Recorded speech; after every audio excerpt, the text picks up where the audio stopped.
સો hi friends, હું છું સંજય. તમે જોઈ રહ્યા છો voice of education Gujarati YouTube channel. તો આ યુટ્યુબ ચેનલમાં તમામ ભાઈઓ તથા બહેનોનું હાર્દિક સ્વાગત છે. તો મિત્રો, તમે ક્યારના કોમેન્ટ્સ કરતા હતા કે ક્યારે ફોર્મ ચાલુ થશે, ક્યારે ફોર્મ ચાલુ થશે. તો મિત્રો, એની ફાઇનલ જે ડેટ છે તે આવી ગઈ છે. તો આજે જે ફાઇનલ ડેટ અને નોટિફિકેશન આવી છે અને તે ડેટ વાઇઝ તમારે લોકોને શું શું કરવાનું રહેશે તેનું સ્ટેપ બાય સ્ટેપ હું તમને લોકોને માહિતી આપું. અને મિત્રો, કાલે આના ફોર્મ ભરવાના સ્ટાર્ટ થશે એટલે સ્ટેપ બાય સ્ટેપ તમારે મિસ્ટેક ફ્રી કઈ રીતે ફોર્મ ભરો એનો પણ વિડીયો હું તમને લોકોને અપલોડ કરી દઈશ. ને આ ઉપરાંત પણ તમારે જ્યાં સુધી એડમિશન ના થઈ જાય, તમારું એડમિશન કન્ફર્મ ત્યાં પછી તમારે કઈ પ્રકારની સ્કોલરશિપ લેવી જોઈએ, તમારે વર્ષ દરમિયાન જે પણ વસ્તુની જરૂર પડતી હશે તેના તમામ વિડીયો તમને આ ચેનલમાં હંમેશા પ્રોવાઈડ થતા રહેશે. તો ચાલો મિત્રો, અધર કોઈ પણ ચર્ચા કર્યા સિવાય ડાયરેક્ટ હવે પોઈન્ટ પર આવું.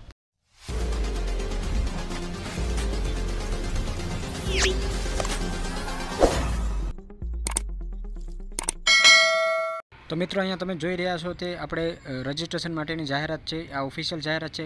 તો અહીંયા તમે જોઈ શકો છો. હવે નીચે આવશે એટલે અહીંયા તમે વાંચી શકો. ગુજરાત બોર્ડમાંથી હોય, સેન્ટ્રલ બોર્ડમાંથી હોય, council of Indian school certificate examination બોર્ડમાંથી હોય, કેમ્બ્રિજ બોર્ડ યુનિવર્સિટીમાંથી હોય કે NIS જે લોકોએ ધોરણ 12 પરીક્ષા B અથવા AB ગ્રુપમાંથી પાસ કરી હોય અને જે લોકોએ 2021માં નીટની પરીક્ષા છે તે પાસ કરી હોય, એના ઓવરઓલ રેન્કના આધારે તમારે લાયકાત ધરાવતા હોય અને તમે જ્યારે તમારે જરૂર પડશે મેડિકલ સર્ટિફિકેટની એ મુજબ તમે કલ્યાણ વિભાગ ગુજરાત સરકારના પ્રવેશના નિયમ તમારે પણ આમથી જે કન્ડિશન છે એ પૂરી કરતી હશે તો તમે જે ડેન્ટલ, આયુર્વેદિક, હોમિયોપેથી અને મેડિકલ માટે આના જે ફોર્મ છે તે ભરી શકશો. તો ચાલો હવે જે 2021-22 માટેની જે પ્રવેશ પ્રક્રિયા છે તેનું વિગતવાર તમને લોકોને સમજાવું. તો અહીંયા તમે જુઓ કે પ્રવેશ સમિતિની વેબસાઇટ પરથી ઓનલાઈન પિન ખરીદી, તમારે સ્ટાર્ટિંગમાં પિન ખરીદી કરવાની હોય છે. તો પિન ખરીદી કરવાની છે એ તમારે 17/11 સવારે 10 વાગ્યાથી લઈ, એટલે કાલની વાત કરું તો કાલે સવારે 10 વાગ્યાથી તમે આની પિન ખરીદી કરી શકશો. અને પિન ખરીદી તમે 28/11 બપોરે 4 કલાક સુધી કરી શકશો. એટલે 17 તારીખથી લઈને 28, એટલે તમને લોકોને એમાં 11-12 દિવસ ટોટલ આપવામાં આવે છે. 17 તારીખથી લઈને 28 તારીખ સુધી સાંજના 4 વાગ્યા સુધી તમે આની જે પિન છે એ ખરીદી કરી શકશો. ને ઓનલાઈન રજિસ્ટ્રેશનની જે પ્રક્રિયા છે એ પણ તમે 17/11 સવારે 10 વાગ્યાથી લઈ અને 28 તારીખે સાંજના 6 વાગ્યા સુધી કરી શકશો. પિન ખરીદી તમે ફક્ત 4 વાગ્યા સુધી કરી શકશો અને રજિસ્ટ્રેશન છે તમે સાંજના 6 વાગ્યા સુધી કરી શકશો. હવે જે આની પછીનું જો મેઇન પોઈન્ટ છે કે તમે ખાલી ફોર્મ ભરી નાખો પછી તમારી પ્રવેશ પ્રક્રિયા પૂરી થતી નથી.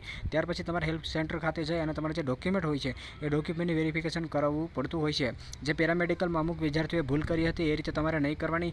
તમારું ફોર્મ ભરાઈ જાય પછી તમારી પ્રવેશ પ્રક્રિયા પૂરી થતી નથી. તમારું હેલ્પ સેન્ટર હોય જે તમારા નજીકનું હોય, આપણે પહેલા વિડીયોમાં ચર્ચા કરીએ મુજબ, અને તેમ છતાં જરૂર પડશે તો હેલ્પ સેન્ટર વિશે પણ એક સ્પેશિયલ વિડીયો બનાવી દઈશ. જો તમારે જરૂર હોય તો મને કોમેન્ટ કરજો.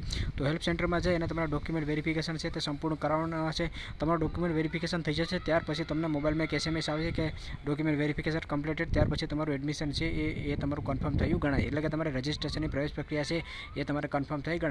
તો તમારે જો હેલ્પ સેન્ટર ખાતે તમારે ડોક્યુમેન્ટ વેરિફિકેશન કરવાનું છે તમારે 18 તારીખથી લઈ 19 તારીખ સુધી સાંજના 4 વાગ્યા સુધી તમે આનું જે ડોક્યુમેન્ટ વેરિફિકેશન છે એ કરાવી શકશો. મિત્રો, વિડીયોમાં બને ત્યાં સુધી સંપૂર્ણ માહિતી આપું છું. તેમ છતાં પણ કાંઈ પ્રકારનો પ્રશ્ન રહી જતો હોય તો મને અવશ્ય કોમેન્ટ કરી શકશો. જેનો જવાબ આપવા લાયક હશે હું તેનો જવાબ ફરજિયાત આપીશ. તમે ઓનલાઈન રજિસ્ટ્રેશન કરવા બેસશો ત્યારે તમારે 200 રૂપિયા ઓનલાઈન પેમેન્ટ કરવાનું હોય છે. તેની પ્રોસેસ મિત્રો હું તમને લોકોને સમજાવીશ.